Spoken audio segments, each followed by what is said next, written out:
야담 이야기. 잔치집에 역병이. 한양의 어느 양반댁에서 큰 잔치를 열었다. 잔치에는 남녀노소 가릴 것 없이 많은 사람이 초대되어 북적거렸다. 안채 앞에 갑자기 10살쯤 먹은 행색이 초라한 못생긴 아이가 나타났다. 집주인과 손님은 손님 틈에 섞여 들어온 종쯤으로 보고 그다지 신경 쓰지 않았다. 그러나 부인네들은 안채의 사내아이가 들어온 것이 거슬려 종을 시켜 꾸짖어 쫓아내도록 하였다.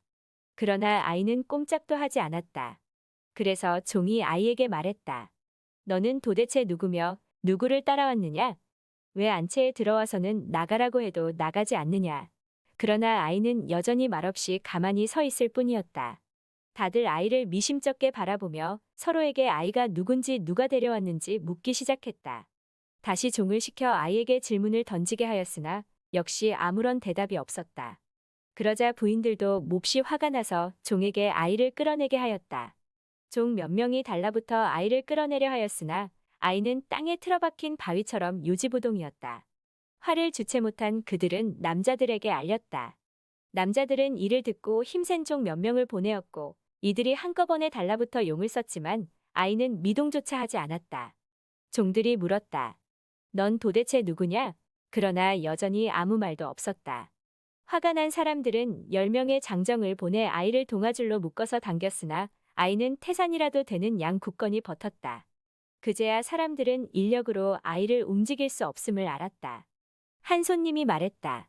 저 아이도 사람일진데 어찌 움직이지 못하느냐? 그러자 이번에는 5~6명의 거한에게 몽둥이를 들려 곤죽이 되도록 매우 치도록 하였고 거한이 젖먹던 힘을 짜내어 후려쳤다. 아이는 금방이라도 달걀 껍데기 부서지듯 박살 날 것처럼 보였고 매질 소리가 천둥 소리가 울리듯 울려 퍼졌다. 그러나 이번에도 털끝 하나 다치지 않고 눈 하나 깜빡이지 않았다. 이쯤 되자 사람들도 겁에 질려 말했다. 사람이 아니라 신령이 분명하다. 그리고는 사람들이 마당으로 내려와서 너나 할 것 없이 모두 아이에게 넙죽 절을 올리기 시작했고 두 손을 모아 간절히 용서를 빌었다. 한참이나 그렇게 빌었다. 이윽고 아이가 비웃음을 지으며 돌아서더니 대문으로 나가 사라졌다. 남은 사람들은 두려움에 떨며 잔치를 급히 마쳤다. 그날 이후로 그 집안의 사람들과 손님으로 갔던 사람들이 시름시름 앓기 시작하였다. 아이를 꾸짖었던 사람, 밧줄로 묶었던 사람, 때렸던 사람 모두가 며칠 안에 죽었다. 나머지 사람들도 연병에 걸려서 결국은 모두 죽고 말았다. 이 소년이 요괴였을 것이라는 의견이 많았으나 단정지어 말하기는 어렵다. 참으로 기이한 일이다. 어떤 일가가 세상에서 사라져버릴 때가 되면 재난이 들이닥친다고 한다.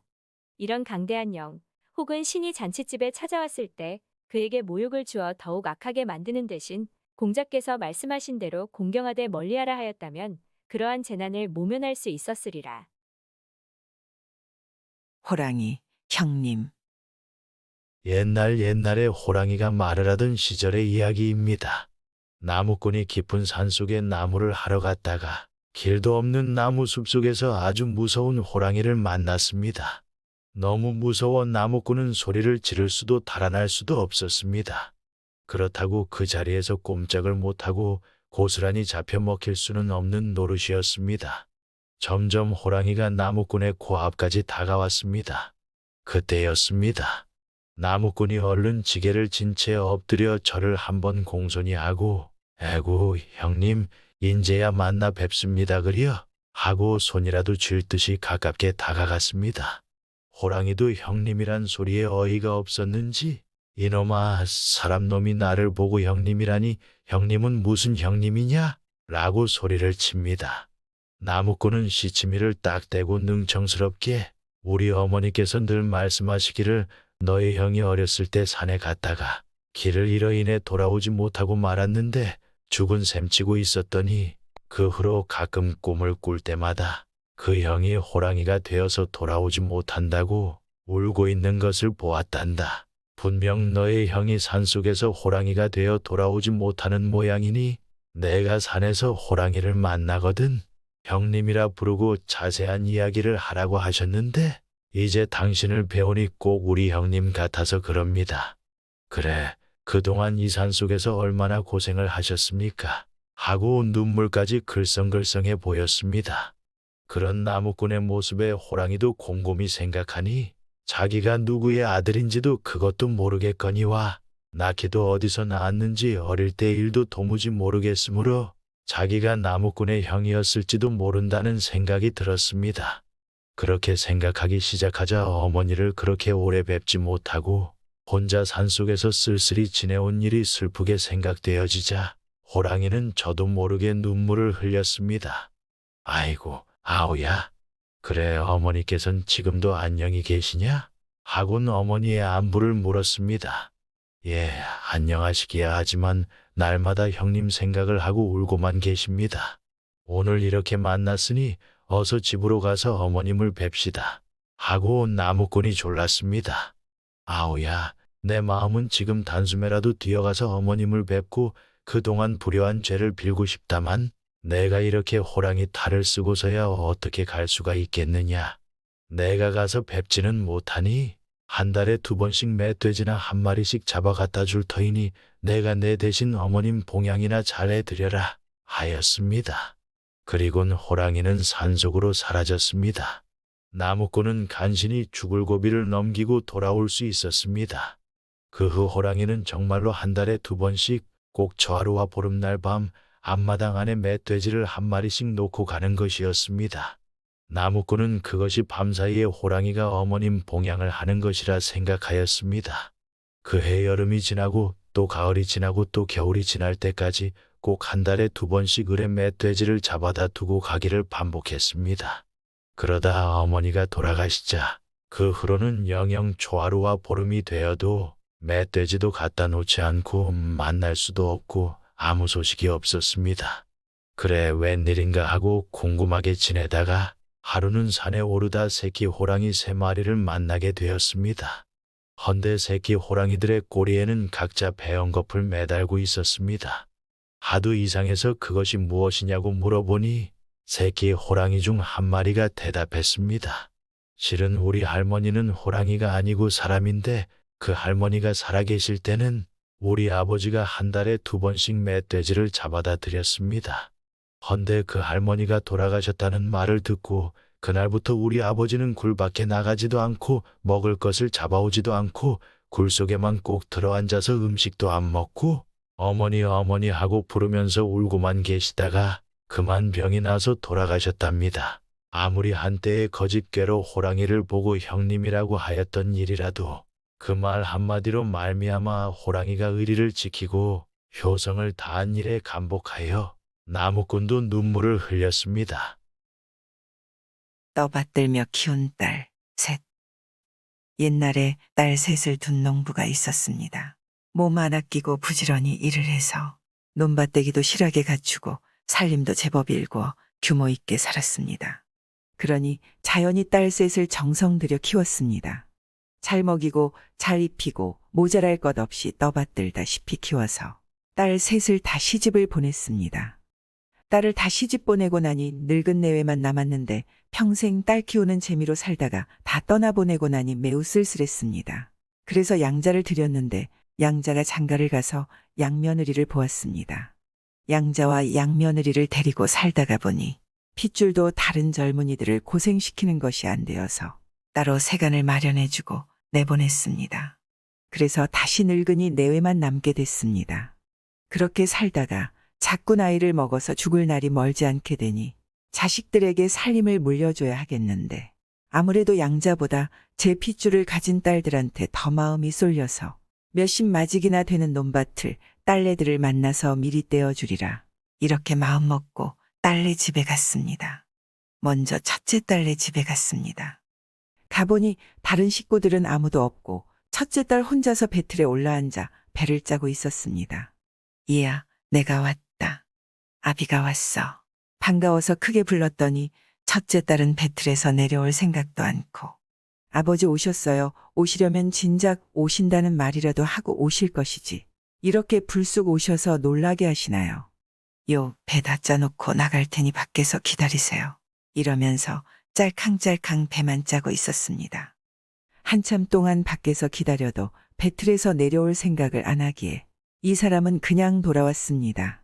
그 다음에는 둘째 딸네 집에 갔습니다. 가보니 둘째 딸은 집 앞 개울에서 빨래를 하고 있었는데, 얘야, 내가 왔다. 아비가 왔어. 반가워서 크게 불렀더니 둘째 딸은 힐끗 돌아보기만 하고, 아버지도 참 좀 한가할 때 오시지 하필이면 이렇게 바쁠 때 오셨어요. 지금 빨랫감이 밀려서 그러니 이 빨래 다 할 때까지 거기서 좀 기다리세요. 이러고 뚝딱뚝딱 방망이질만 하고 있었습니다. 한참 동안 서서 기다려도 빨래만 하고 거들떠보지를 않기에 이 사람이 그냥 돌아왔습니다. 그러고는 셋째 딸네 집에 갔습니다. 가보니 셋째 딸은 한창 저녁 밥상을 차리고 있었는데, 얘야, 내가 왔다. 아비가 왔어. 반가워서 크게 불렀더니 셋째 딸은 땅이 꺼져라고 한숨을 쉬면서 시집 식구들이 들에서 돌아오면 주려고 저녁밥을 식구 수대로 딱 맞추어 지었는데, 이렇게 갑자기 오시면 어떡해요. 아버지 때문에 새로 밥을 더 지어야 하니 좀 기다리세요. 하면서 딸강딸강 밥상만 차리고 있었습니다. 한참 동안 기다려도 새로 밥을 짓는 기미는 안 보이고 밥그릇만 딸강거리고 있기에 이 사람은 그냥 돌아섰습니다. 돌아서서 집으로 오는 길에 양며느리네 집에 들렀습니다. 양며느리는 마당에서 집불을 피워놓고 빨래감을 개고 있다가 시아버지가 오는 것을 보고는 빨래감 개는 것도 팽개치고 버선발로 달려나와 맞아들었습니다. 그러고는 곧장 암탉을 잡고 더운 밥을 짓고 해서 극진히 대접을 하였습니다. 이 사람이 양며느리네 집에서 하룻밤을 자고 집에 돌아와서 며칠 뒤에 거짓으로 딸네 집에 자기가 죽은 것처럼 부고를 써서 보냈습니다. 그러고는 방에 병풍을 둘러치고 병풍 뒤에 가만히 누워 있었습니다. 그랬더니 딸들이 아버지 죽었다는 소식을 듣고 달려왔습니다. 먼저 첫째 딸이 달려와서 머리를 풀고 슬피 우는데 얼마나 구슬프게 우는지 듣는 사람 눈에서 눈물이 절로 날 지경이었습니다. 아이고 아버지, 아이고 아버지.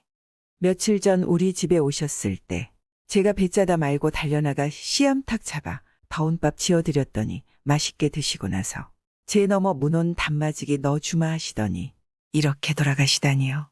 아이고 아버지, 아이고 아버지. 그 다음에 둘째 딸이 달려와서 머리를 풀고 슬피 우는데 바닥을 탕탕 치며 몸부림을 치는 게 얼마나 애통해 오는지. 아이고 아버지, 아이고 아버지. 며칠 전 우리 집에 오셨을 때 제가 빨래하다 말고 달려가 시돼지 잡아 국 끓여 드렸더니 맛있게 드시고 나서 강 건너 마른 논 단마지기 넣어주마 하시더니 이렇게 돌아가시다니요. 아이고 아버지, 아이고 아버지. 그 다음에는 셋째 딸이 달려와서 머리를 풀고 슬피 우는데 병풍기를 잡고 늘어져 곡을 하는 품이 까무러칠까 겁날 지경으로 아이고 아버지, 아이고 아버지. 며칠 전 우리 집에 오셨을 때 제가 저녁 밥상 차리다 말고 송아지 잡아 술 대접해드렸더니 맛있게 드시고 나서 윗마을 개똥밭단 마지기 넣어주마 하시더니 이렇게 돌아가시다니요.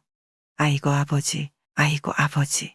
세 딸이 이렇게 통곡하는 걸 들어보니 이 사람은 기가 막혀. 그만 부하가 치밀어서 벌떡 일어나 병풍을 걷어내고 호통을 쳤습니다. 이런 못된 것들 무엇이 어쩌고 어째. 내가 언제 씨암탉 잡아 더운 밥 지어줬어. 내가 언제 시돼지 잡아 국 끓여줬어. 내가 언제 송아지 잡아 술 대접했어. 내 죽음이 참 죽음인 줄 알았더냐. 그랬더니 세 딸이 울음을 뚝 그치고 한다는 말이. 그럼 저희들 울음이 참 울음인 줄 알았어요. 하더니 씩씩대고 돌아갔습니다. 거짓으로 죽었던 사람은 그 뒤로 오래오래 살다가 살림은 죄다 양며느리한테 물려주고 죽었는데 끝내 딸들은 찾아오질 않았습니다. 영민한 머슴이 마당쇠의 딸과 혼인하고 나니 옛날에 남의 집 머슴으로 억척같이 일해서 살림을 좀 일군 사람이 있었습니다.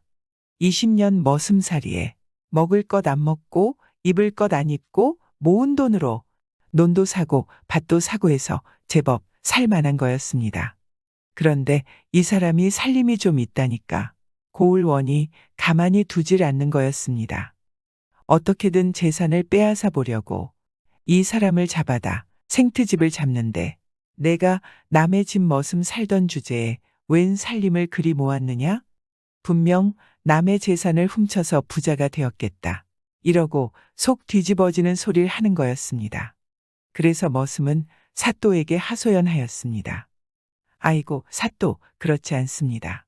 제가 밥 한 술씩 덜 먹고 논밭 한 패기씩 사모은 것이지 남의 재산을 훔치다니요. 당치도 않습니다.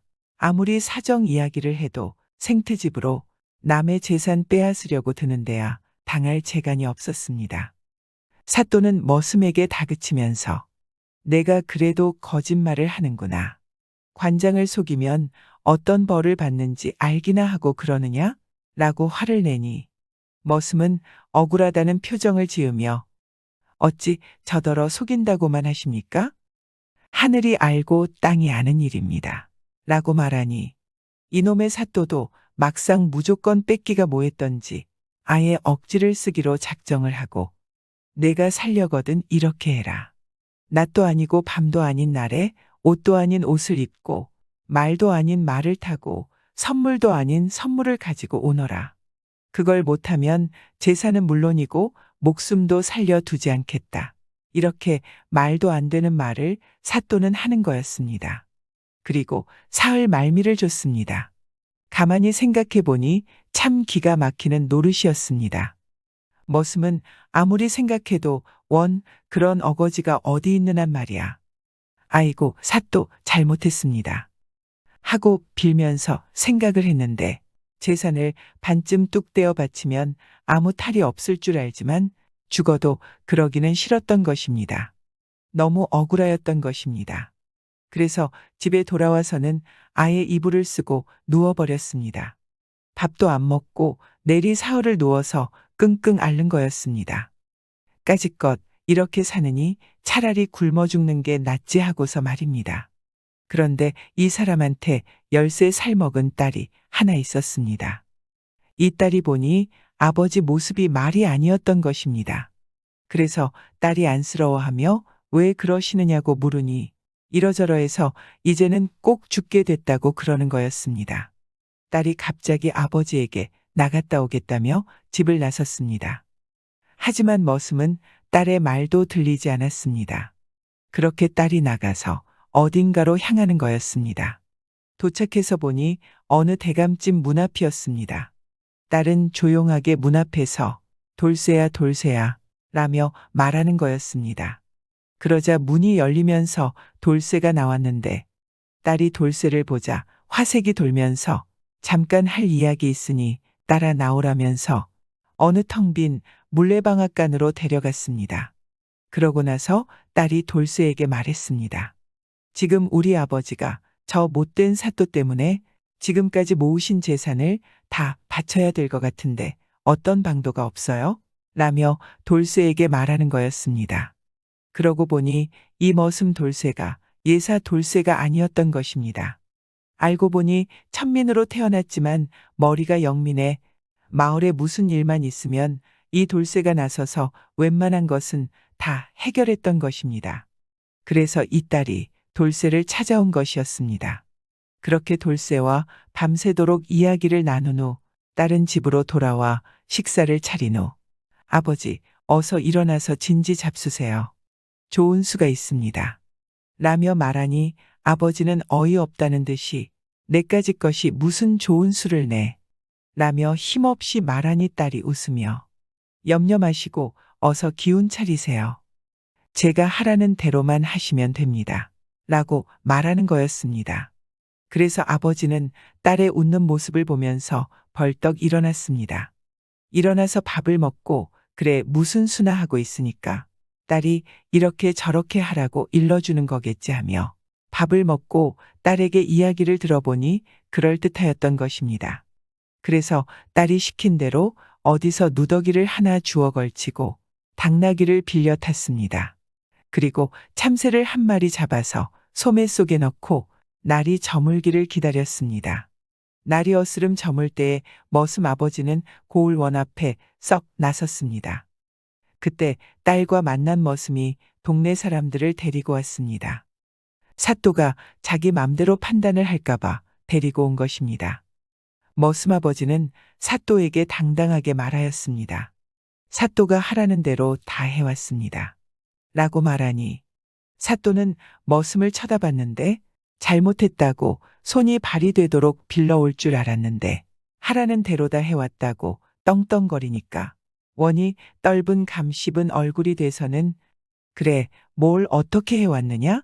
라고 말하니 머슴은 지금이 저녁나절이니 낮은 다 지나가고 밤은 아직 오지 않았죠.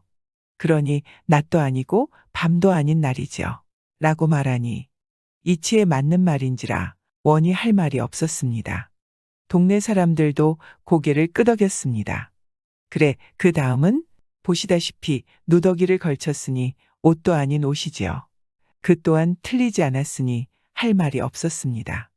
그래서 당나귀를 타고 왔으니 말도 아닌 말이죠. 사또는 또 할 말 없었습니다. 그래도 사또는 마지막은 할 수 없겠지 생각하며 머슴에게 말했습니다. 선물도 아닌 선물은 어디 있느냐? 라고 말하니 머슴은 여기 있지요.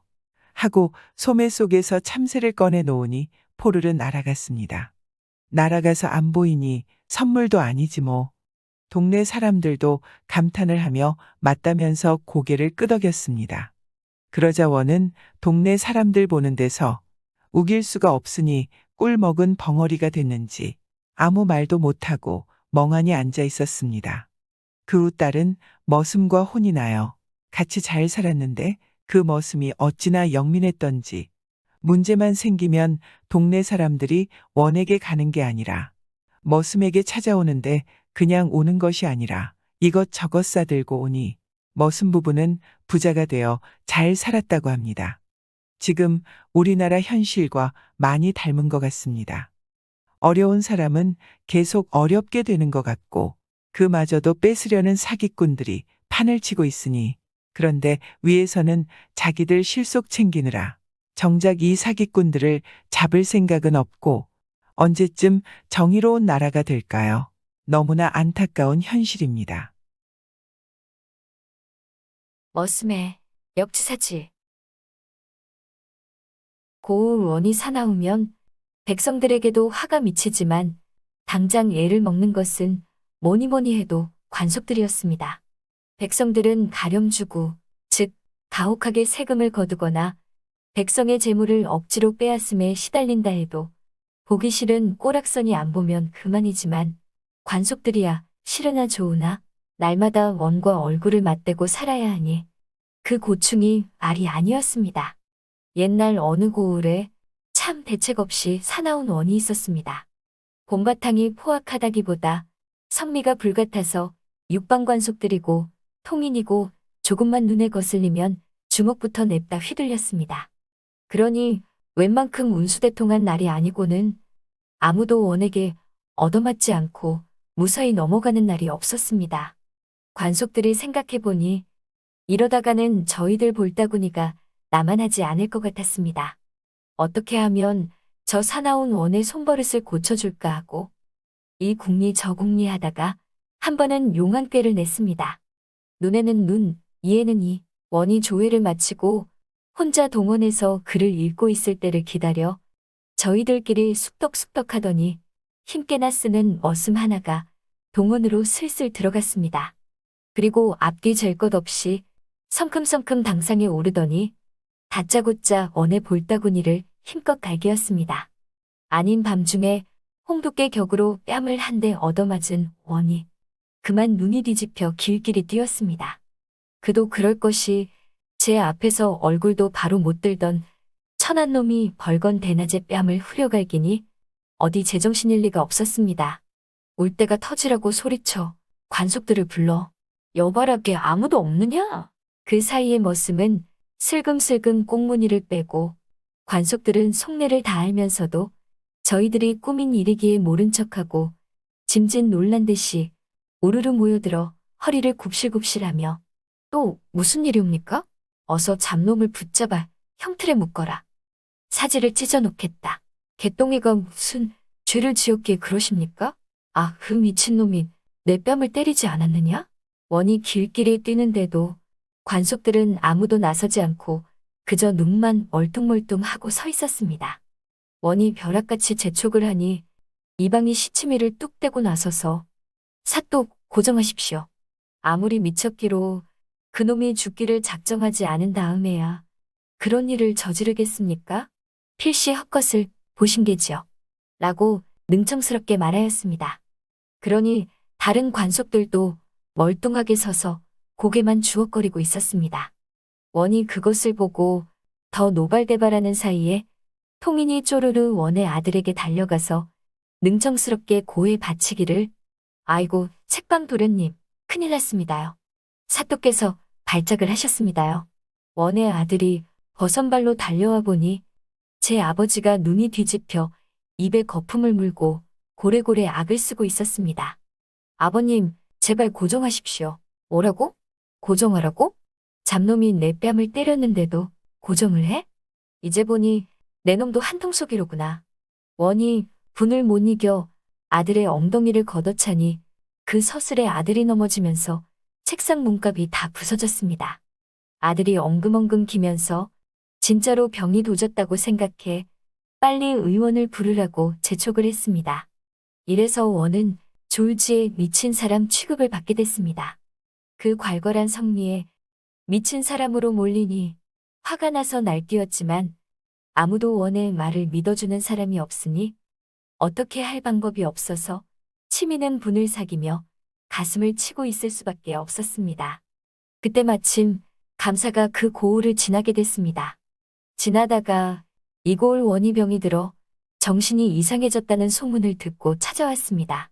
딴에는 문병도 하고 위로도 해주려고 들렀는데 이 원은 마침 하소연할 때가 생겼다고 생각하고 감사에게 마구 푸념을 늘어놨습니다. 아이고 대감, 이런 원통한 일이 어디 있겠습니까?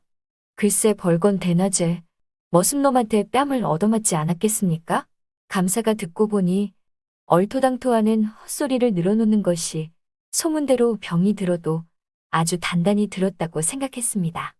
몇 마디 더 나누어 보고는 도저히 안 되겠다 싶었던지 그날로 파직을 시켰습니다. 저렇게 병이 중해가지고야 어떻게 정사를 보겠느냐 하고 감사는 생각한 것입니다. 그래서 원은 벼슬을 잃고 서울로 올라갔는데 그 뒤로도 어쩌다 뺨 맞은 이야기만 꺼내면 모두들 병이 도졌다고 의원을 부른다. 약을 따린다. 난리법석을 피우니 어떻게 할 방도가 없었습니다. 숫제 입을 다물고 소가리만 하며 살았습니다. 문제는 본인이 왜 화를 당했는지 평생 모르고 살았답니다. 제 개인적으로 가장 좋아하는 사자성어입니다. 상대방의 입장이 되어보면 세상만사 모든 게 다 풀리지 않을까요? 과부의 딸을 괴짝에 넣고 가는 중의 인과응보. 옛날 어떤 절에 중이 살았는데 이 중이 좀 의문스럽고 엉큼한 데가 있었던 모양이었습니다. 더러 마을에 내려가서 연불도 외고 동냥도 했는데 그 마을에 한 순진한 과부가 딸과 살고 있었습니다. 과부의 딸이 시집을 갈 때가 되었습니다. 그런데 그 처녀가 참 고왔던지 이중이 늘 마음에 두고 있었던 것입니다. 저 처녀한테 장가들었으면 원이 없겠다 라고 감히 생각을 했던 것입니다. 그런데 중에 몸으로 장가를 든다는 게 그 당시에는 말이 되지 않았던 것입니다. 그러니 꿀먹은 벙어리 격으로 중은 속만 태우고 있었습니다. 하루는 이중이 마을에 내려가서 동냥을 하는데 처녀집 울밖에 이르니 울 안에서 처녀 어머니가 다른 아낙네와 이야기를 하고 있었습니다. 그래서 중은 가만히 귀를 대고 들어보니 처녀한테 좋은 혼처를 정해줬다고 말하는 거였습니다. 배나무집 총각이 청혼을 해왔는데 곧 허혼을 할 거라고 자랑을 하는 거였습니다. 듣고 보니 중은 심술이 잔뜩 나서 문 앞에가 목탁을 두드리며 연부를 외는 채 하다가 집진 너스레를 떨면서 말했습니다. 어허, 일 났군 일 났어. 이 집에 애기 끼어도 아주 된통으로 끼었네 그려. 처녀 어머니가 그 말을 듣고 기겁을 하였는데 혼사를 앞둔 집에 애기 끼었다니 큰일이었던 것입니다. 아이고 스님, 그게 무슨 말씀이요? 우리 집에 무슨 애기 끼었다고 그러시오. 중은 이때다 싶어 일부러 말꼬리를 이리저리 비틀면서 말했습니다. 거참 부처님의 귀띔을 함부로 발설할 수도 없고 그렇다고 애군이 훤히 보이는데 말을 안 할 수도 없으니 나원참 쯧쯧 이렇게 능청을 떠니 처녀 어머니는 중의 바람을 잡고 바짝 매달리면서 사정을 했습니다. 스님, 그러지 마시고 무슨 일인지 제발 가르쳐 주시오. 중은 어차피 입 밖에 내놓은 거짓말이라 이참에 아예 겁이나 잔뜩 줄 요량으로 엄살을 떨면서 말했습니다. 네, 이렇게 사정하니 말은 하겠소만 다른 사람에게는 절대 말하지 마시오 라며 말을 하는데 이 집 처녀가 올해 안으로 급사를 맞게 됐어. 시집을 가면 첫날 밤에 죽을 수도 있어. 더군다나 배나무집 근처에 얼씬했다가는 그 길이 황천길이요.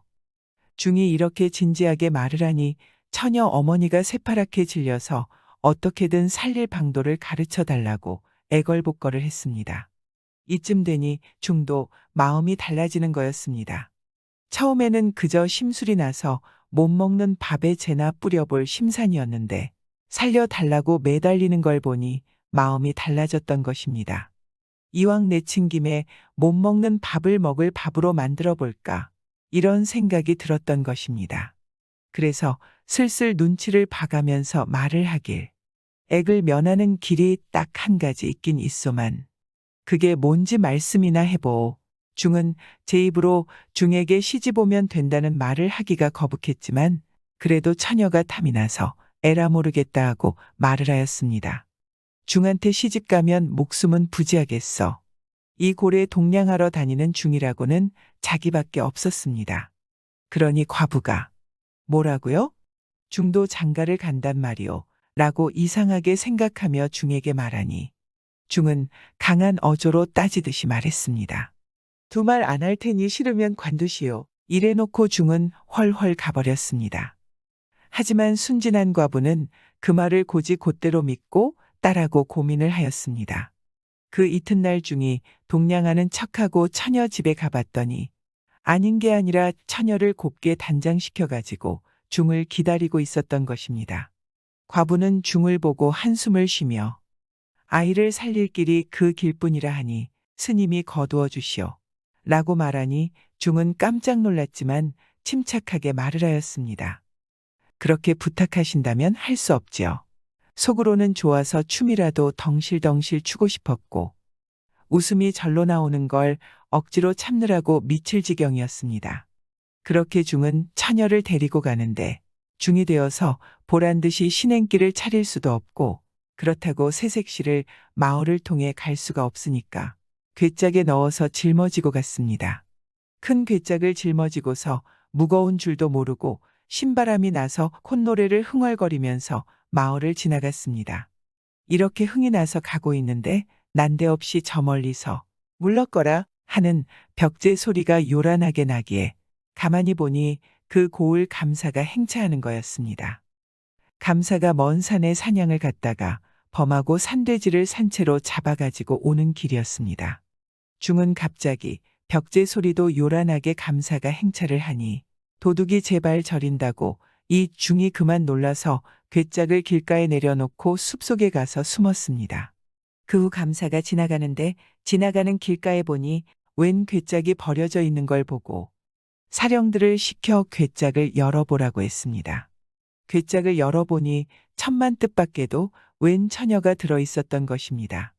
그래서 감사는 의아해하면서 그 처녀에게 무슨 일로 괴짝에 들어갔느냐고 물으니 처녀가 울면서 자초지종을 다 이야기하는데 감사가 들어보니 참 어이가 없어서 그 몹쓸 중이 장가를 들 욕심으로 순진한 백성을 속인 게 틀림없군.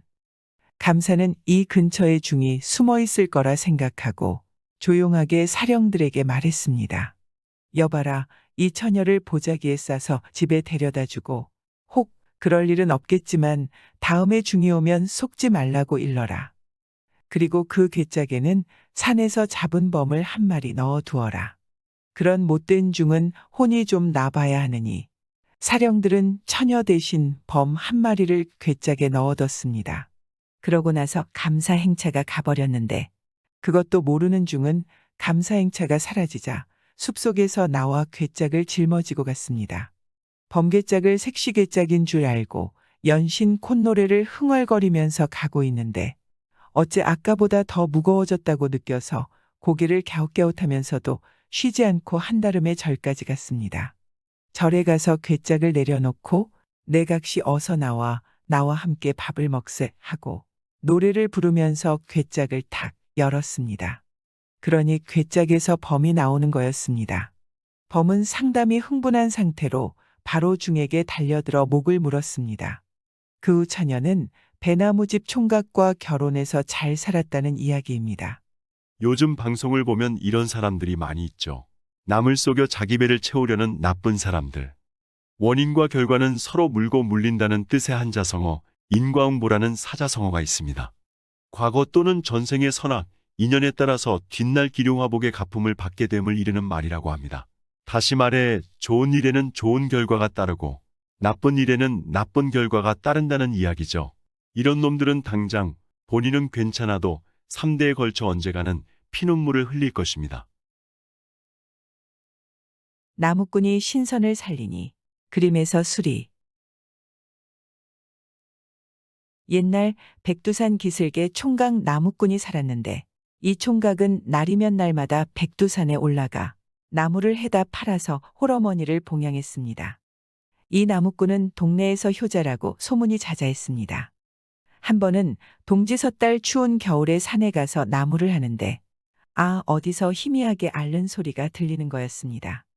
사람이 몹시 아파서 앓는 소리 같은데 도무지 이 산 중에 누가 살기에 저런 소리가 나나 하고 소리 나는 곳으로 가봤는데 가보니 전에 못 보던 움막이 한 채 있었습니다. 앓는 소리는 그 움막에서 새어 나오는 거였습니다. 이 총각이 백두산에 나무하러 다닌 지 10년이 넘었는데 이곳에 이런 움막이 있는 것은 처음 보는 거였습니다. 이상하게 생각하고 움막에 들어가 보니 방 안에 백발인 노인이 누워 있었습니다. 그런데 금방이라도 숨이 넘어갈 듯이 가르릉거리며 앓고 있었는데 노인을 잡고 흔들어 깨워도 정신이 없기에 제가 해온 나무로 방에 불을 덮게 떼고 솔껍질을 벗겨 죽을 쑤어 먹였습니다. 온 정성을 다해 간호를 했더니 잠시 뒤에 노인이 정신을 차리는 거였습니다. 그런데 기운이 없어 말은 못하고 눈물만 주르르 흘리고 있었습니다. 그걸 보니 하도 가엾어서 그 다음 날부터 날마다 움막에 와서 노인을 정성껏 보살펴줬습니다. 집에서 쑤어온 미음도 떠먹이고 대소변 수발도 들어주고 이렇게 잘 간호해줬더니 며칠 뒤에는 아주 맑은 정신으로 돌아왔습니다. 노인이 총각 손을 부여잡고 의지할 곳 없는 몸이 산중에서 뜻하지 않게 병이 들어 죽는 줄 알았더니 젊은이 덕택에 다시 살아났네 하고 참 고마워하더니 지필묵을 꺼내가지고 그림 한 폭을 그려서 총각에게 주는 거였습니다. 노인의 손끝에서 붓이 펄펄 나는 듯하더니 푸른 소나무에 흰 두루미가 한 마리 앉아있고 바위 밑에 맑은 샘물이 솟아나는 그림 한 폭이 금세 그려져 나왔습니다. 그리고 백발 노인이 말하길 가진 것이라고는 그림 그리는 재주뿐이라 이것으로 보답하려 하니 사양 말게나. 그래서 그림 한 폭을 얻어가지고 집에 돌아왔습니다. 이튿날 총각이 그림을 품에 넣고 또 산에 나무를 하러 갔습니다. 그런데 웬일인지 어제까지 그 자리에 있던 움막이 온데간데 없이 사라졌습니다. 움막이 없으니 당연히 노인도 없었습니다. 그것 참 이상한 일도 다 있다 생각하면서 나무를 했습니다. 나무를 한 짐 해가지고 산을 내려오는데 목이 몹시 말라 근처에 샘물도 없고 해서 그냥 앉아서 쉬는데 심심풀이로 품속에 넣어뒀던 그림을 꺼내보았습니다. 그림 속 경치가 어찌나 좋은지 한참 넋을 잃고 바라보다가 문득 그림 속에서 솟아나는 맑은 물이 참 시원해 보여서 손으로 한번 쓰다듬어 보았습니다. 그랬더니 이게 웬일이야. 그림 속의 소나무에서 학이 날갯짓을 하더니 샘물 그림에서 정말로 맑은 물이 쪼르르 흐르는 거였습니다. 그 물을 손에 받아 마셔봤더니 이게 물이 아니고 술이었습니다. 맛도 향기도 그윽한 술인데 한 모금 마시자마자 정신이 맑아지면서 온몸의 기운이 솟아오르는 거였습니다. 그 노인이 과연 신선이라면 그림에서 나오는 술은 불로장생한다는 신선주일 테니 총각은 보물을 얻어도 아주 큰 보물을 얻었다고 생각하고 집에 돌아와 그림에서 나온 술로 홀어머니 봉양 잘하고 이웃 사람들한테도 달라는 대로 술을 내어줬습니다. 술을 마신 사람들은 모두 병이 났고 기운이 솟아나니 이 소문이 금세 멀리까지 퍼졌습니다. 소문을 들은 사람들이 구름같이 몰려와 술을 얻고 돈을 놓고 가니 가난하던 총각은 부자가 되어 잘 살게 됐습니다. 그런데 이런 일에는 반드시 못된 사람이 끼어들게 마련이었던 건지 고을 원이 소문을 듣고 그림이 탐나서 사람을 보내 총각을 관하로 불러들였습니다. 듣자 하니 내가 신묘한 그림을 가지고 있다던데 그런 귀한 것을 관에 바칠 생각은 없느냐? 라고 원이 말을 하는데 원이 바라는 대로 그림을 바치면 무사하겠지만 그렇다고 제 것을 무작정 빼앗기고 싶지는 않았습니다. 그래서 딱 부러지게 거절을 했습니다. 눈독을 들인 원이 그런다고 순순히 물러서질 않았습니다. 구시라치들을 부추겨 송사를 걸게 해가지고 며칠 뒤에 다시 총각을 잡아들였습니다. 네 이놈 그런 줄 몰랐더니 요사스러운 물건으로 백성들을 현혹시켜 돈을 벌었겠다. 여기 내 술을 먹고 병이 난 증인이 있으니 딴소리 말렸다. 라고 원이 총각에게 호통을 쳤습니다. 관에서 벼르면 되는 일도 안 되고 안 되는 일도 되는 법이니 어쩔 수가 없었습니다. 총각은 억울하게 오라를 짓고 그림은 원에게 빼앗기고 말았습니다. 그런데 그때 갑자기 한 백발 노인이 나는 듯이 관아에 들어오더니 명색 관장이라는 자가 어찌 이리 음흉한고 이러니 백성들이 호환을 두려워 않고 산속으로 몸을 숨기지 않느냐 하고 원을 크게 나무라는 거였습니다. 그러고는 원이 들고 있던 그림을 낚아채어 소나무 위에 앉은 학을 한번 문지르니 갑자기 학이 날갯짓을 하며 그림 속에서 튀어나오는 거였습니다. 노인이 총각을 데리고 학의 등에 오르니 학이 크게 울며 높이 날아올라 어느덧 구름 속으로 사라지는 거였습니다. 그 후 고우런이 병이 났는데 병명을 알 수가 없었습니다. 그래서 그림에서 나오는 술을 먹어야 나을 수 있는 병이었는데 원 때문에 그림이 없어져 결국에는 백성들에게 원망을 들어가며 죽었습니다. 수절과부에게 장가 들려다가 오히려 큰딸이 영감과 첫날 밤을 보낸 사연. 옛날 어떤 마을에 수절을 하며 살고 있는 과부가 있었습니다. 수절이라고 하면 정조를 지키면서 사는 거였는데 같은 마을에 세력이 있는 이방이 호라비가 되어 이 과부를 보쌈을 해다가 마누라로 삼을 궁리를 하였습니다. 이 사실을 과부는 이미 알고 있었습니다. 그래서 마을에 대담한 영감이 살고 있다는 소문을 들어서 그 영감을 찾으려 갔는데 집에 없어서 다시 돌아왔습니다. 그런데 그 영감도 혼자 살고 있었습니다. 과부는 마침 물꼬를 보러 가면서 자신의 집 앞을 지나는 대담한 영감을 발견하고 얼른 불러세워 잠깐 집에 들어왔다가 가라고 하였습니다. 과부는 자신을 따라 집 안으로 들어온 영감에게 술상을 잘 차려주면서 먹고 가라고 하였습니다. 영감은 영문도 모르는 술이지만 어쨌든 받은 술이니 잘 먹었는데 영감이 술을 다 마시고 가려고 하니 과부는 영감에게 다음날 또 오라고 하였습니다. 다음날이 되어 영감은 또 과부의 집에 찾아왔습니다. 과부는 또 술상을 잘 봐주었습니다. 그렇게 며칠을 하고 나니 영감은 과부가 왜 그러는지 도무지 영문을 알 수가 없었습니다. 그래서 한번 물어보려다가 괜히 물어봤다가 얻어먹지 못할 수도 있겠다고 생각해서 그냥 넘어갔습니다. 과부와 영감이 그렇게 지내고 있던 어느 날 과부가 영감에게 부탁이 하나 있다고 하였습니다. 그제서야 영감이 역시 뭔가 있었구나 생각하고 무슨 청이냐고 물으니 과부가 다음날 친정에 다녀와야 할 일이 생겨서 가야 하는데 자기가 가고 나면 집이 빌 테니 집을 좀 봐달라고 하는 거였습니다. 영감은 그까짓 일에 무슨 부탁까지 하느냐면서 잘 봐줄 테니 안심하고 다녀오라고 하였습니다. 과부는 기뻐하면서 자기가 집을 비운 동안 영감이 잘 먹고 지낼 수 있도록 음식을 잔뜩 하여 벽장에 넣어 두었으니 마음대로 먹고 집을 잘 봐달라고 하였습니다. 영감은 어차피 자기 집에 있으면 먹을 것도 챙겨 먹기가 힘드니 잘 됐다 생각하고 흔쾌히 잘 봐줄 테니 걱정하지 말고 다녀오라고 하였습니다. 그런데 과부는 영감에게 당부할 것이 있다고 하면서 자기 집에는 밤이 되면 가끔 도깨비가 많이 나와서 소란을 피우니 조심하라고 하였습니다. 그리고 도깨비가 무슨 짓을 해도 무서워하지 말고 그저 쥐 죽은 듯이 가만히 있으면 아무 일도 없다고 하였습니다. 그러자 영감은 원체 대담한지라 그런 건 신경 쓰지 말라고 과부에게 말하니 과부는 연신 고맙다고 인사를 하였습니다. 영감은 친정에 다녀온다는 과부를 보내고 과부의 집에 있으면서 벽장을 열어보았더니 벽장에 음식이 가득 마련되어 있었습니다. 이렇게 며칠 동안 영감은 잘 얻어먹으면서 잘 지내고 있었는데 어느 날 밤이 되어 음식을 꺼내 먹고 자려고 누워 있었습니다. 그런데 마을의 이방이 그날 밤 사람들에게 과부를 보쌈해 오라고 시켜둔 것이었습니다. 사람들은 한밤중에 과부의 집으로 들이닥쳐 대문을 열라고 소리쳤습니다. 영감은 과부에게 들은 대로 도깨비가 몰려왔구나 싶어 아무 소리도 내지 않고 쥐 죽은 듯이 가만히 있었습니다. 사람들은 아무리 소리를 질러도 과부가 문을 열어주지 않으니까 담을 넘어서 방으로 들어왔고 이불을 걷어 제치며 얼른 일어나라고 하였습니다. 그러나 영감은 도깨비가 그러는 줄 알고 이불을 꽉 감아진 채 일어나지 않았습니다. 사람들은 영감을 이불에 돌돌 말아 이방의 집으로 데려와서 안방에 뉘어놓았습니다.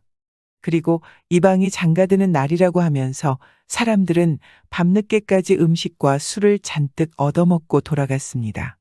이방은 사람들을 보내고 안방으로 들어가 이불을 들쳐 과부를 보려고 하였습니다.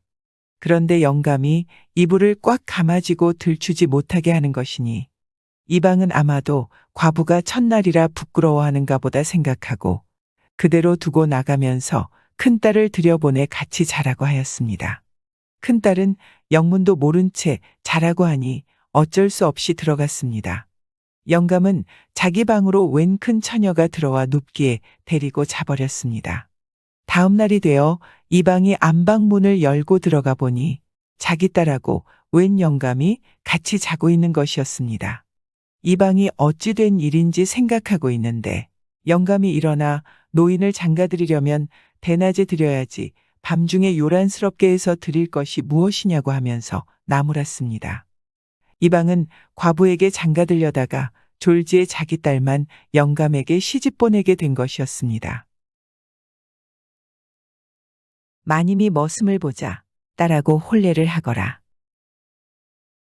옛날에 어느 대감 집에서 머슴으로 사는 젊은 남자가 있었습니다.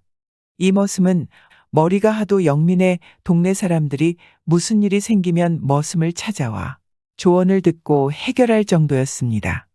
머슴은 열심히 일을 해 채소밭을 사서 열심히 꾸려나가고 있었습니다. 그런데 그 머슴의 채소밭에는 살구나무가 있었는데 그 나뭇가지가 대감집 물 안으로 넘어가 있었습니다. 그래서 해마다 살구가 열리면 대감이 따먹고는 했는데 하루는 머슴이 괘씸한 생각이 들어서 대감을 찾아갔습니다. 찾아가서 대감님 방문에다 주먹을 디밀고는 대감님 이게 네 주먹입니까? 하고 물으니 대감이 어이가 없다는 듯이 아 이놈아 그게 내 주먹이지 네 주먹이냐 라고 말하니 머슴이 말했습니다. 근데 왜 우리 살구나무 열매를 대감님이 따 잡수시는 거죠? 라고 말하니 대감이 화가 난 목소리로 아 요런 고얀 놈이 있나 하고 그 머슴의 아버지를 불러다가 야단을 쳤습니다. 그러고는 대감이 감히 머슴이 나한테 이런 망신을 준 대가를 치르게 하겠다 생각하고 그때가 동지 때였는데 앵두를 구해 오라고 했습니다. 대감에게 혼이 난 아버지는 아들에게 왜 쓸데없는 짓은 하고 다녀서 대감님한테 혼나게 하느냐 하고 야단을 쳤습니다.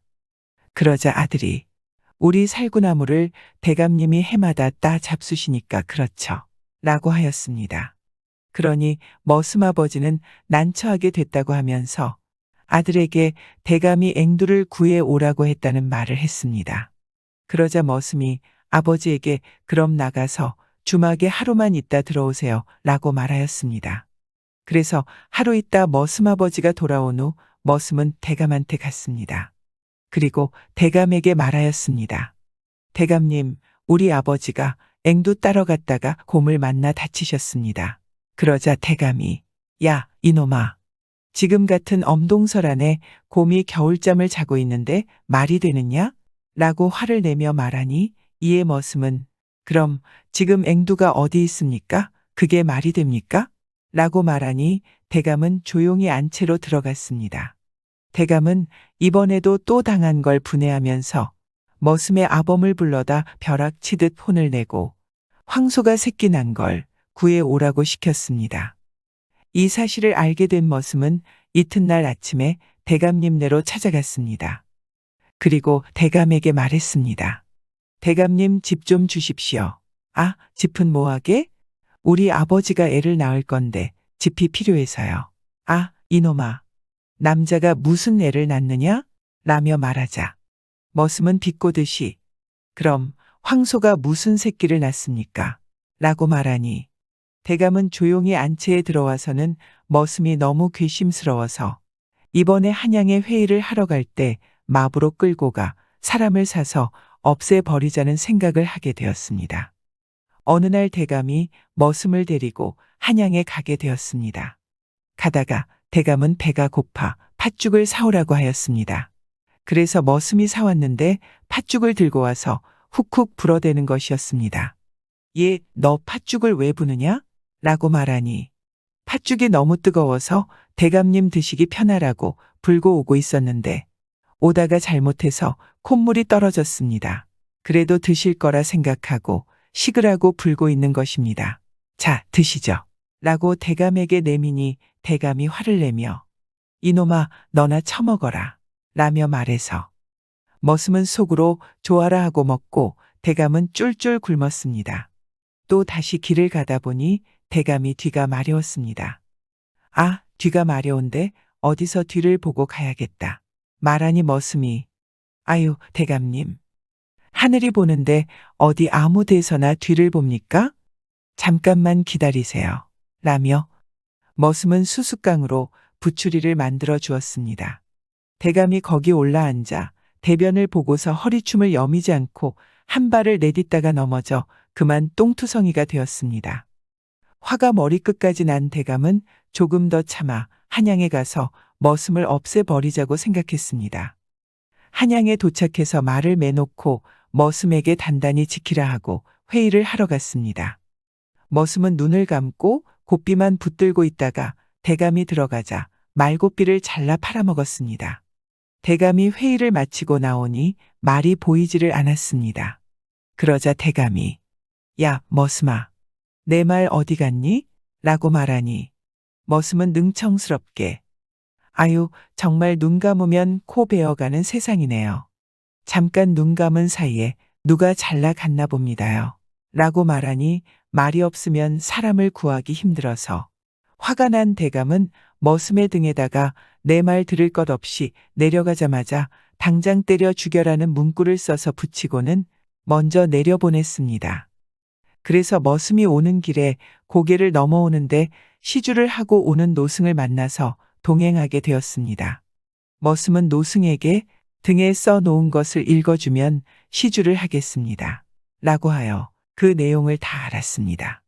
그래서 머슴이 노승에게 스님, 이걸 지우고 내가 부르는 대로 써주시겠습니까? 라고 말하니 노승도 머슴을 이대로 보냈다가는 봉변을 당하겠구나 생각해서 그래, 뭐라고 쓰면 되느냐? 그저 내 말 들을 것도 없이 막내딸하고 도착하자마자 결혼을 시켜 데리고 있으시오. 라고 써주십시오. 그래서 노승은 그대로 써주었습니다. 머슴은 집으로 오자마자 마님에게 마님, 이거 대감님이 써주신 건데 뭐라고 썼는지 보시죠. 하고 등을 들이대었습니다. 그것을 본 마님은 부랴부랴 잔치 음식을 차려 잔치를 했습니다. 며칠 후에 돌아온 대감은 이 사실을 알고 깜짝 놀라며 당장 죽이라고 했는데 어떻게 된 건가? 라고 하니 부인이 아니 무슨 말씀이세요? 머슴이 도착하면 바로 딸과 혼인시켜 데리고 있으라고 하셨잖아요. 라고 놀라서 말하니 대감은 속으로 이렇게 영민한 아이면 그래 잘 살 수 있겠지 생각하며 할 수 없이 그를 사위로 삼고 벼슬을 주어 잘 살았다고 합니다. 진짜 영민한 머슴이네요. 저 같으면 말 한마디도 못했을 텐데 요즘 이런 영민한 사람들이 많이 있는 것 같습니다. 그런데 간혹가다 이 머리를 남 속이는데 쓰는 사람들이 있죠. 이렇게 좋은 머리를 이웃들이 행복하게 살 수 있도록 쓰면 좋겠습니다. 농사꾼 아낙네 때문에 상머슴이 된 사또. 옛날에는 시골 양반이 과거 보러 서울에 올라갔다 하면 보통 한 달이 걸렸습니다. 강원도나 충청도 같은 데서 말이라도 타고 가면 며칠 새 가는 수도 있지만 전라도나 경상도 같이 먼 곳에서 꾸역꾸역 걸어가면 한 달이 걸리는 건 보통이었습니다. 그런데 웬 사람은 서울 가는데 3년이 걸렸다고 합니다. 석 달도 아니고 3년. 아무리 느림보라 해도 과거길에 3년 걸렸다면 너무하지 않나. 이제 그 이야기를 한번 해볼 터이니 잘 들어봐 주세요. 옛날에는 양반 상민 차별이 아주 심했습니다. 양반은 일을 안 하고 글 공부만 해도 땅마직이나 가지고 있으면 배불리 잘 먹고 살고 백성들은 가진 땅이 없으면 양반 땅을 부쳐 먹고 살아야 했습니다. 그러니까 땅 주인한테 매어 살 수밖에.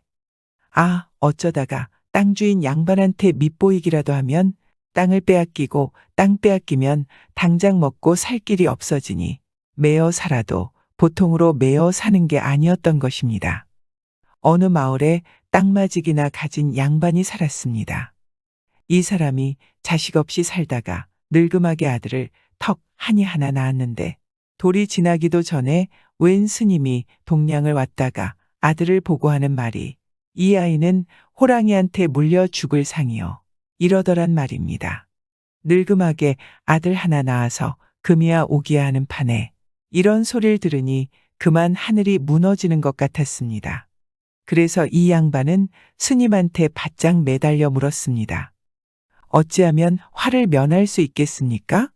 제발 좀 가르쳐 주십시오. 라고 말하니 평생 남한테 원성을 한마디도 안 듣는다면 살아날 방도는 있겠어. 라고 스님이 말했습니다. 평생 남한테 원망하는 소리 들을 일을 단 한 가지도 하지 마라. 이 말이었던 것입니다. 참, 이게 말같이 쉬운 일이 아니었습니다. 남한테 원성 한마디 안 듣고 사는 일이 어디 쉬운 일인가. 어찌됐거나 그 뒤로 아이를 조심조심해서 키웠습니다. 아이가 커서 말귀를 알아듣고부터는 그저 앉으나 서나 남의 원성 들을 일을 하지 말라고 타이르고 또 타이르고 귀에 못이 박히도록 타일렀습니다. 아이도 천성이 착했던지 남한테 썩 잘했습니다. 싹싹하게 인사도 잘하고 험한 일 굳은 일 마다 않고 남이 어려우면 도와주고 말도 조심해서 남 듣기 좋은 말만 하고 어디 한 군데 나무랄 데가 없이 잘했습니다. 그렇게 잘 커서 이 아이가 어른이 됐습니다. 어엿한 선비가 된 것이죠. 선비가 되어서 이제 과거 보러 서울로 가게 되었습니다. 그런데 부모가 가만히 생각해 보니 아무래도 걱정이 되었습니다. 지금까지는 조심해서 아무 탈 없이 살았지만은 과거 보러 가다가 무슨 일이 생길지 누가 알겠습니까? 호랑이한테 물려 죽을 팔자라는데 이거 뭐 과거 보러 가는 길이 온통 산길이고 고갯길이니 걱정이 이만저만이 아니었습니다. 그래서 아버지는 아들에게 지금까지 남의 원성 들을 일을 한 번도 하지 않았느냐? 잘 생각해 보아라. 라고 말하니 아들은 가만히 생각해 봤습니다. 암만 생각해 봐도 남한테 눈꼽만큼 잘못한 일이 없었습니다. 터럭만큼도 원성 들은 일이 없었습니다. 아들은 아무리 생각해도 그런 일은 없습니다. 정말이냐? 잘 생각해 보아라. 단 한 가지라도 그런 일이 있으면 과거 보러 못 간다. 라고 말하니 아들은 생각하고 또 생각해 봐도 도무지 그런 일이 없었습니다. 예, 정말로 없습니다. 그럼 됐다. 가거라. 이렇게 해서 과거를 보러 가게 됐습니다. 턱하니 행장을 꾸려가지고 설레설레 서울로 올라갔던 것입니다. 산길도 걷고 고개도 넘으면서 가는데 어느 험한 산길에 접어드니 인가도 없고 주막도 없었고 길에 다니는 사람도 없고 풀이고 나무고 막 자욱하게 우거져 있고 참 그야말로 적막강산이었습니다. 그런 험한 산길을 터벅터벅 가는데 저 앞에서 시퍼런 불이 번뜩이는 거였습니다. 호랑이 눈에서 시퍼런 불이 난다고 했던 게 생각이 났습니다. 익히 호랑이로구나. 간이 콩알만해지는데 그래도 정신을 차리고 생각해보니 여태 남한테 원성 들을 일이라고는 한 가지도 안 했기 때문에 편하게 생각하니 마음이 좀 놓였습니다. 호랑이가 말하자면 산신령인데 어느 산신령이 이렇게 착한 사람을 잡아가겠어. 그런데 그게 아니었습니다. 호랑이가 앞을 턱 가로막고 서서 말하기를 꼼짝 말아라. 내 여기서 너를 기다렸느니라. 아, 이렇게 말하는 거였습니다. 그래서 꼼짝을 않고 서 있었더니 내가 지은 죄가 있으니 어서 목숨을 바쳐라. 아, 이렇게 말하는 거였습니다. 지은 죄가 있다니 그만 가슴이 철렁했습니다. 자기는 암만 생각해도 그런 일이 없는데 도무지 남한테 원성 들을 일은 단 한 가지도 안 했었기 때문에 선비는 자신 있게 호랑이에게 말했습니다. 죽더라도 대체 무슨 죄로 죽는지 알고나 죽어야 하지 않겠습니까? 제가 무슨 잘못을 했는지 가르쳐나 주십시오. 라고 호랑이에게 말하니 호랑이가 더 큰 소리로 으르렁거리며 꾸짖는데 내가 지은 죄를 모른단 말이냐. 도무지 모르겠습니다. 너 때문에 마을에서 쫓겨난 사람이 있는데도 모르겠다고? 내가 5살 때 내 엉덩이를 한번 꼬집었다가 쫓겨난 안악을 설마 모른다고 하진 않겠지? 이렇게 말하는 거였습니다. 가만히 생각해 보니 그제야 어렴풋이 생각이 나는데 그런 일이 있었습니다. 부모가 다 친척 집에 가게 돼서 자기를 이웃집 농사꾼 안악한테 맡긴 일이 있었는데 그 이웃집이라는 게 제 집 땅을 부쳐먹고 사는 집이었습니다. 5살 먹은 어린애니까 뭐 철이 있었겠습니까? 철이 없으니까 아주머니 말을 안 듣고 꼴꼴거리며 설쳤던 것입니다. 아주머니가 보다 못해 엉덩이를 한번 꼬집어줬는데 그걸 나중에 부모한테 일러 바쳤던 것입니다. 옆집 아주머니가 내 엉덩이 꼬집었어. 하고 말입니다. 부모는 남의 집 귀한 자식 엉덩이를 꼬집었다고 화가 나서 그만 그 아낙네가 붙이던 땅을 빼앗아 버렸습니다. 제 땅도 없는 농사꾼이 땅을 빼앗기고 무슨 수로 살겠습니까? 농사꾼 부부는 마을을 떠나는 수밖에 없었습니다. 이게 원성 들을 일이 아니고 뭐겠습니까?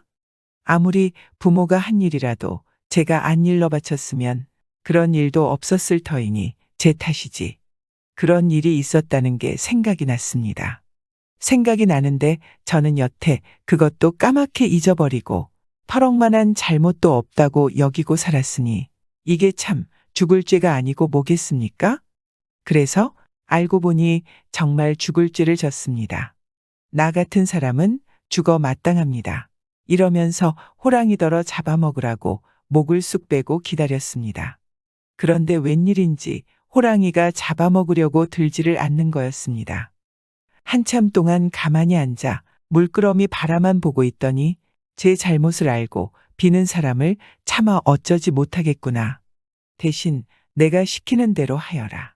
이 고개를 넘으면 외딴 집이 하나 있는데 그 집이 바로 그때 쫓겨난 안악네 집이니라. 거기에 가서 3년 동안 머슴을 살면서 그 집을 부자로 만들고 나면 죄를 면할 수 있을 것이다. 이렇게 호랑이가 말하는 거였습니다. 그러고 나서 어디론가 바람같이 사라져 버렸습니다. 그렇게 목숨을 건지고 고개를 넘어가 보니 아닌 게 아니라 외딴 집이 하나 있었습니다. 거기 눌러 살면서 3년 동안 머슴 노릇을 했습니다. 3년 동안 세경 한 푼 안 받고 억척같이 일해서 그 집을 부자로 만들어 놨습니다. 그랬더니 어느 날 호랑이가 다시 썩 나타나서 이제 됐으니 갈 길을 가거라.